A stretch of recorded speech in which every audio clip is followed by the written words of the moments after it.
just strutting down there.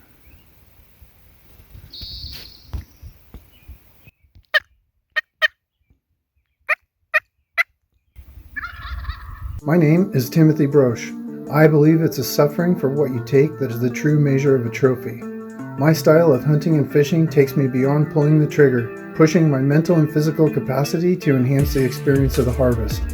The water and woods call to me. All right, well, Preston and I just got up here. Place I've been dying to get back to since this time last year for turkey hunting. Just got camp all set up. Season doesn't open until tomorrow, so we're going out and do a little scouting here pretty soon, but we're in the kind of the middle part of Pend Oreille County in eastern Washington. We found a nice spot here for the trailer up on this knob with an absolutely beautiful view.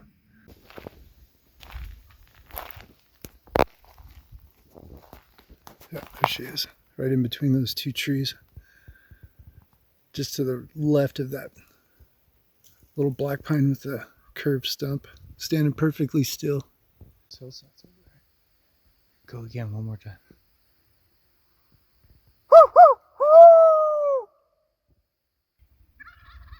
It's good to know they're over there though, because that was a spot where I was going to head in the morning.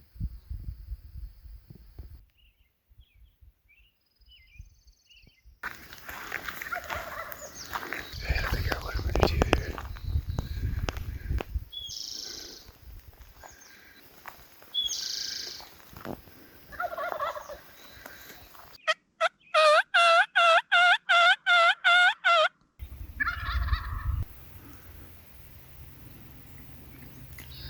He's got probably 10 hands with him.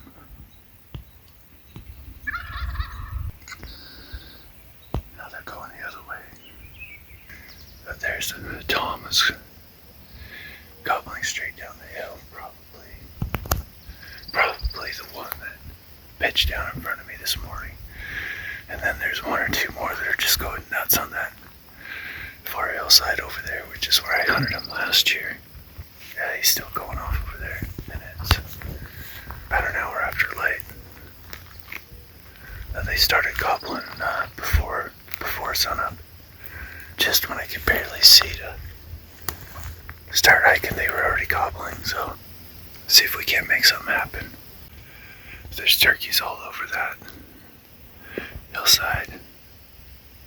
Right down there, center frame, when I came up behind this tree that I'm glassing from, there were 3 or 4 turkeys walking away. I don't know if they see me or they were already headed that way. There's a hen right over there somewhere that's yelping. And then those toms are still on the other side. So here's what I'm going to do. I'm going to duck back over this way, circle around the bottom of this out of sight, and try to find a place over there somewhere where I can set up and call for a while. But it looks like somebody else thought this was a good spot. So that's an old deer blind right there. I might just set up right in there.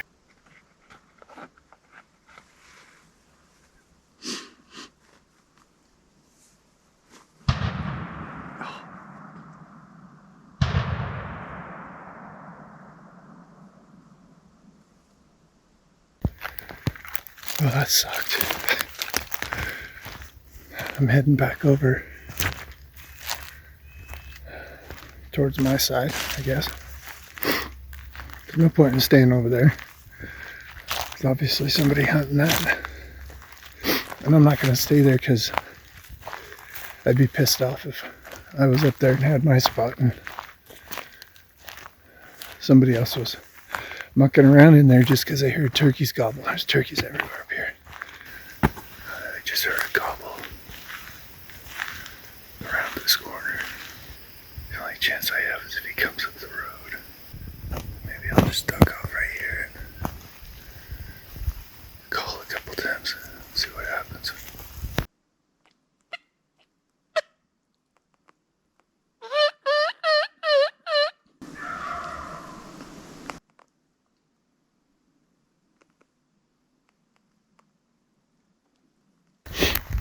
So they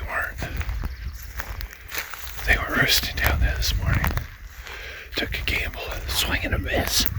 I'm standing right where the one was strutting when I first got up here, expecting to hear gobbling below me, but there's one up here. It sounds like he's a ways off, so I'm going to get my mask on and start slowly sneaking up through here and call a couple times. And if I need to find a place up there where I can sit down and call, hopefully out of the wind. Man, the wind is cold this morning. There's no way that a hen would be making that much noise. She's calling like every 20 seconds. That's gotta be that hunter.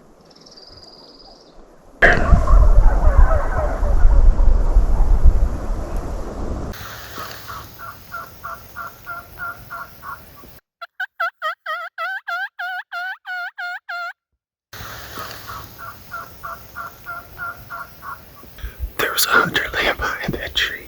I just seen him kind of come up onto his knees and then very slowly look over my way. And they got up and walked off the other way. So I was looking for a turkey sign. There we go.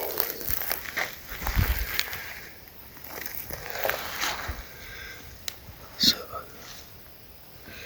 they're kind of wallering around and nesting there, fluffing themselves up with dirt. And those tracks are super fresh.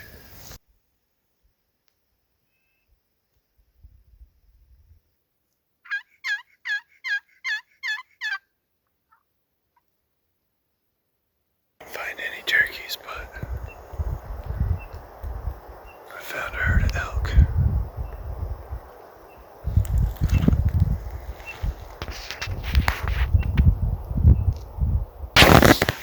It's around 10 o'clock now. These birds are driving me crazy. There was one gobbling over there. Once, twice. Then one gobbled over here once. And then one gobbled over there like 4 times. I have no idea if there's multiple birds or if one's moving around. That turkey sounds like he's going on up that ridge, so. And I haven't heard the other one. The only thing that's on the other side of that ridge is a huge cliff. It sounds like he's heading up to where he was earlier, where the elk were up there, so I think what I'm gonna do is see if I can cut back this draw, go straight up over the top, see if I can get ahead of him. I don't like this spot. This is way too open. We're gonna move up within range of that ridge or close to it. This doesn't look like a good place to put a ground blind. That is a lot of ants. That'd be bad. No idea where you're going. Find another one.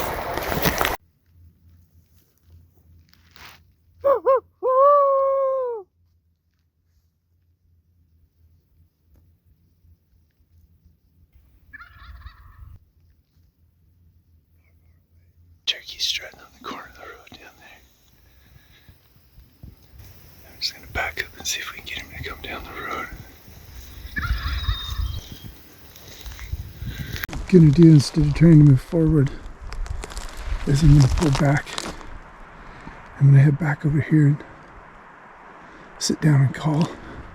I made the mistake too many times of calling in one spot and then leaving and either seeing a tom there later or spooking turkeys off as I get up.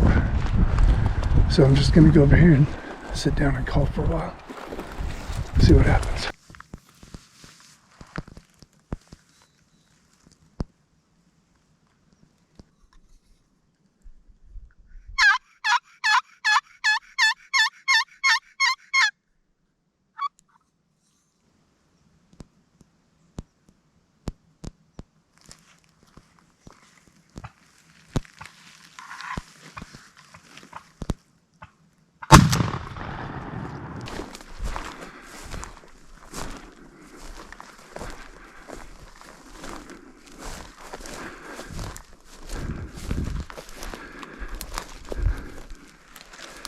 Just called in 3 jakes shot one at less than 10 yards.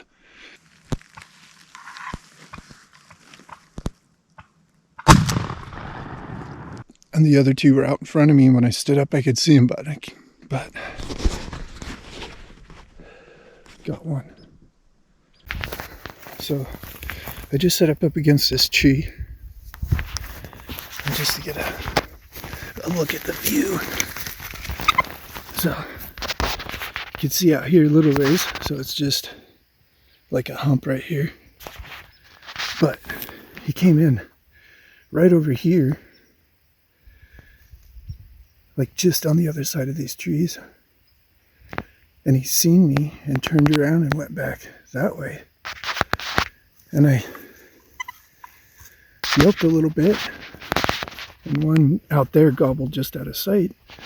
And then this one came back chirping away. But the reason I picked this is because they can't see from a long ways away. But I was only here 10 minutes and they came right in. Okay, so right here, find the bottom of the breast. Just gonna pull out some of these feathers. And you can see this point right here. And what we're gonna do is just take a nice sharp knife and kind of cut that skin right underneath that breast, back on both sides.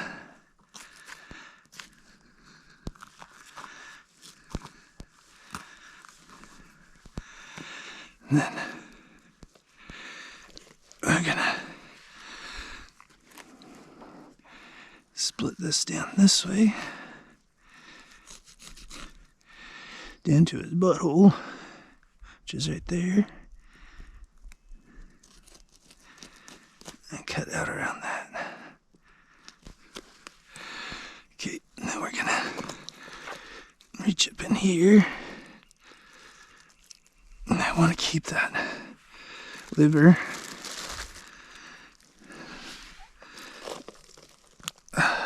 Dang it.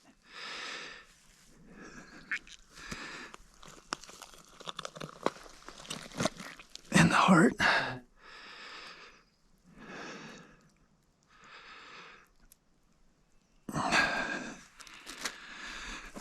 And we're gonna keep this big old gizzard.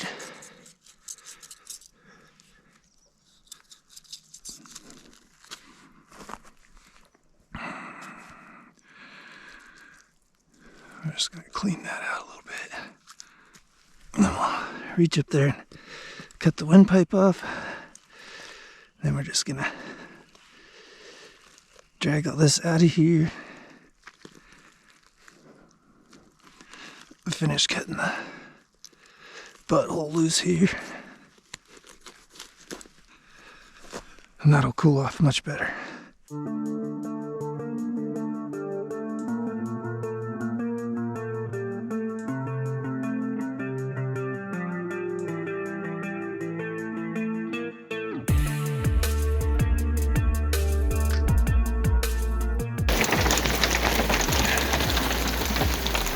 So we're getting a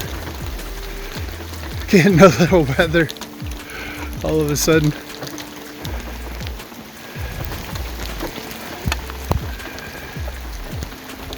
Crazy weather.